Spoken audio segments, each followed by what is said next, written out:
Alright everybody, welcome to a new series for the channel. It is I, Xilestar, and today we're going to be playing Cobblemon Adventures.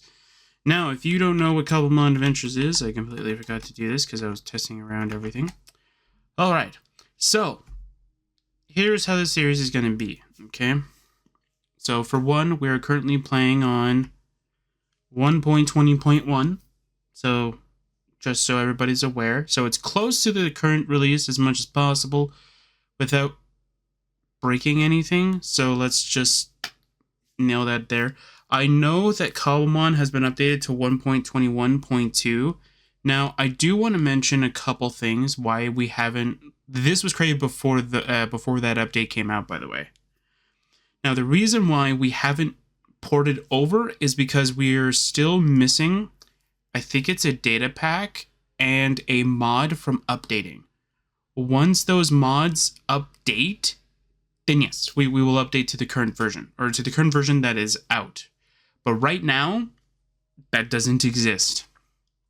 So I am sorry for that. Also, as you can see, we currently have a Pokemon. We have Grookey. Yeah, Grookey. But if I go into this PC, you will see that I have a box of 12 Pokemon, alright? Now, I want to mention something really quick, okay? These 12 Pokemon were not caught on the server.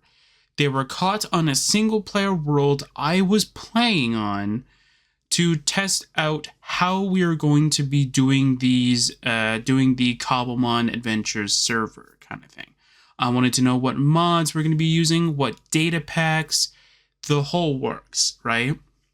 So now we might not be using all of these Pokemon, but I do want to mention though that like I did bring those over. It's not a lot of Pokemon, like as you can see, but I did wanted to mention it before anybody asks me, oh, how did you catch a level 50 Aegislash and level 38 Venusaur, but you just started? I didn't. I played single player a little bit.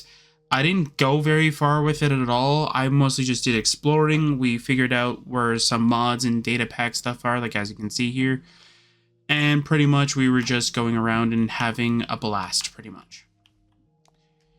Anyway, so one of the updates, or one of the mods we did add was a Pokepedia thing, which is supposed to tell you like how you can do all this stuff kind of thing, and all the different Pokemon and Pokemon spawning and stuff like that. Like, there you go. That's pretty cool. I don't know. Anyway. Yeah, so we also have a bunch of other mods. I do believe... Yeah, we did have a thing here.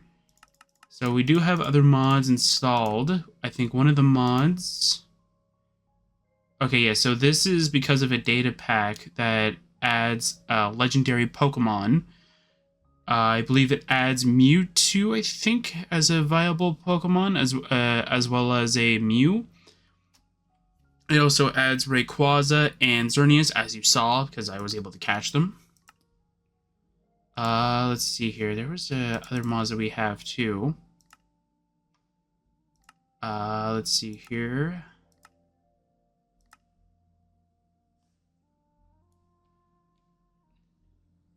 Oh, okay, that's pretty cool.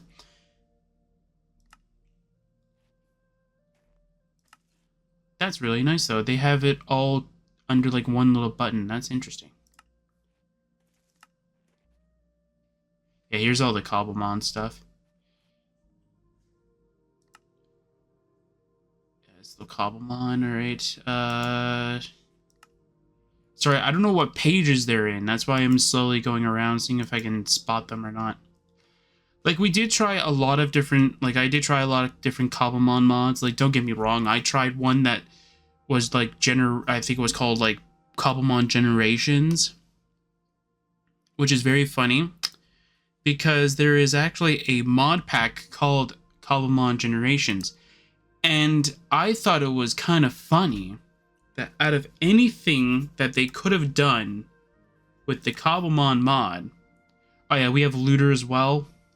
That's just helpful. So they're like, I can go, like, let's say there was a like an instance chest here kind of thing. I can right click it, and it will spawn random loot for me. Then if like a friend like goes around, they'll be able to loot the same chest and they'll have their own set inventory. I think that's pretty cool.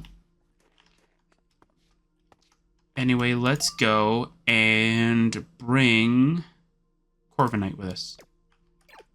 Yeah, let's bring Corviknight with us so we can actually go ahead and fly. We also have a Cobblemon flight mod. It's really good. It's a really nice mod. I really like it. So I did place my single player base here. I didn't go too crazy with it at all. And plus for the map exactly, oh right, yeah, have it as this button. Yeah, okay. So yeah, there's my base. Oh, I deleted it. Oh, I didn't realize I deleted it. Okay, so I deleted probably the map that was used beforehand. But there was a map. Oh, because this is a multiplayer server and the world name is probably different, or I don't know how Journey Map works for servers exactly. But what probably happened is that it kicked it off or it deleted it. I'm not quite sure how you want to word it as, but it probably deleted it, which is great because I didn't want to explore the whole map, obvious. But yeah, so this is my base over here. And I also have it like waypointed as well, kind of thing. So there's that, but I'll share with it. I didn't go too far with it. There is a data pack out that pretty much adds like a bunch of Pokemon themed buildings in there. So one of the buildings that was added was a building that looks a lot like Professor Oak's laboratory from the anime. And so I decided to destroy one and rebuild it onto something that I was actually building around in Pixelmon Adventures, where I was in a craze for some odd reason. I was in a craze for building a raft with a house on it. Don't ask me why I have that, or why I had that random thing to like I had that random like I don't necessarily know how to explain it, kind of thing, but yeah. All right, so we're landed. Perfect. We're still going to take fall damage. Okay, so this is pretty much what I did all in single player. I rebuilt all of this from scratch. I also changed a lot of the blocks that was originally a part of the building, as we will probably be able to find out at some point later on into this entire series. You'll find this and you'll find out that I changed it all. So all of this is supposed to be for like obviously for farming and stuff like that. I didn't make it too big at all. This is about a structure block range, so about 32 by 32 this way by 32 that way, kind of thing. And yeah, that's pretty much all that really needs to be talked about here. So another mod that we have is called Sophisticated Storage. So let's see if I can find it here. Well, spoiling that we do have a TM mod, which is really good. So yeah, so we have sophisticated backpacks. We also have sophisticated barrels. So these are all, I think the ones, yeah, so the ones outside are not fully upgraded. So these are just like to say that they're on the sophisticated storage mod, but they're not upgraded like some of the ones that are on the inside. So these ones over here, yeah, there's the looted trophy, just like that.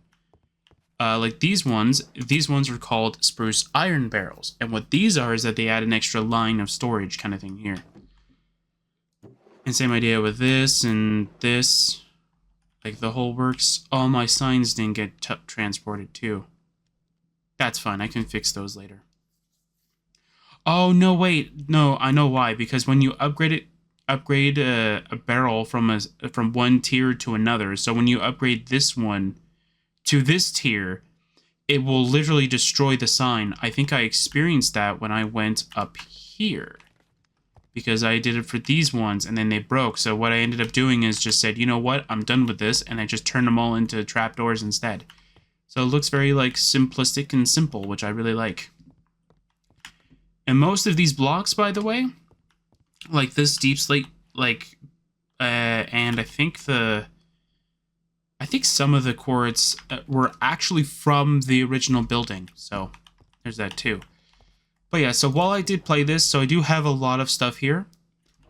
We're not going to be using a lot of this stuff. I'm going to be using what I believe I should be allowed to use, like a backpack, because I did go through the grind for this. This is a diamond backpack, which is really good, and I can do a lot of basic sorting in here. So let me give you guys pretty much the tour, alright? So outside over here, obviously, we have a little log here, so that's obvious how we upgrade everything over here, even though it's a different log type, but we're going to ignore that. Over here is going to be where I put glowberries, if I find them. I'll put glowberries up here, and we'll be able to grow them, and so we will have a decent sustainable food source. Over here is going to be where we plant. I think you can plant berries. I'm not 100% sure how yet, but once I do figure out how to plant berries, we're going to be planting berries. Mind you, like, we're going to be planting berries pretty much. The other thing as well is that these were already here. I think the only thing I changed pretty much was just to make sure like a part of the base looked dead, because I thought it would look kind of cool though that like very little vegetation survived back here, except for like some flowers and stuff like that, and then some leaves. And then I just mossed everything up, and then I have this little entrance area which looks really nice. Ignore the ominous banners. There was a building that is from one of the structure mods that we added in here, just so that we still have some Minecraft like mechanics kind of thing though, because as you can probably tell, we're on hard mode difficulty. We should be on hard mode difficulty. Yeah. As you can see, my food did go down. We were on hard mode difficulty, but there are no enemy mobs. I don't even think there is any animal spawns either. I think I had to disable both. But the cool thing is that there is a structure mod that is out that we added here, so that if you want that Minecraft diamond sword time to battle some zombies kind of thing, you can actually do that. There are some structures that actually do have natural spawn zombies. Now that the spawners I believe don't work, but they still, like, you can still fight zombies and stuff like that. So that's pretty cool. So yeah, that's pretty much where I got these banners from. And over here is a pasture block. So how do pasture blocks work? I can pretty much move my, let's say my Gimmighoul here, out here, and they will pretty much roam around and fight things. You want to know what's really funny? The single player world that this was a part of, it was connected to a village. And the funny thing is that when you have a flying Pokemon, either this Rayquaza or this Fletchinder, which I will need to put into my party so I can heal it. I'll just heal these. Why not? I'm kind of surprised the Xerneas died too. Yeah, I just want to heal it really quick. Heal everything really quick, and then we will just throw everything in here. I don't care if they're in the same spot. That's not really what matters. So if I throw Fletchinder here, okay. Where'd you go, buddy?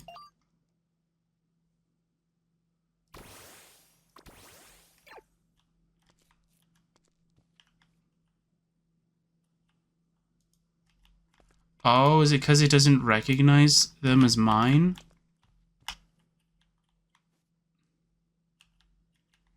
Oh, that's kind of weird. They're not recognized as mine. That's interesting. I didn't realize that. I may have to change that. But over here I have another giant storage cabinet thing. So over here, as you can see, it has all my Pokeballs in here. I think this one's empty. Yeah, these are empty as Okay, one of these is supposed to be filled with TMs, but I guess I didn't fix that. So we had two different TM mods. One was giving me, I think, some TMs, and the other one was not, I think. I'm not quite sure. I'll have to figure out how to fix this. It's weird. So if I throw my Corviknight in here, does it count as an alternate Pokemon? Like, is there a way I can fix this? No, so even calling it out doesn't change anything. Okay. Or maybe I have to break it? Hold on. I might be able to break the... Might be able to break it. Hold on. These are my tools. I might not have properly ported all my tools. That's fine. I'll use my iron axe. Wait, is this one efficiency and unbreaking? Okay. Yeah, as I said, I played this for a good bit. I think probably like maybe 10 hours altogether. Okay, are you still broken? No? Okay. Maybe it's because it was structure block put in.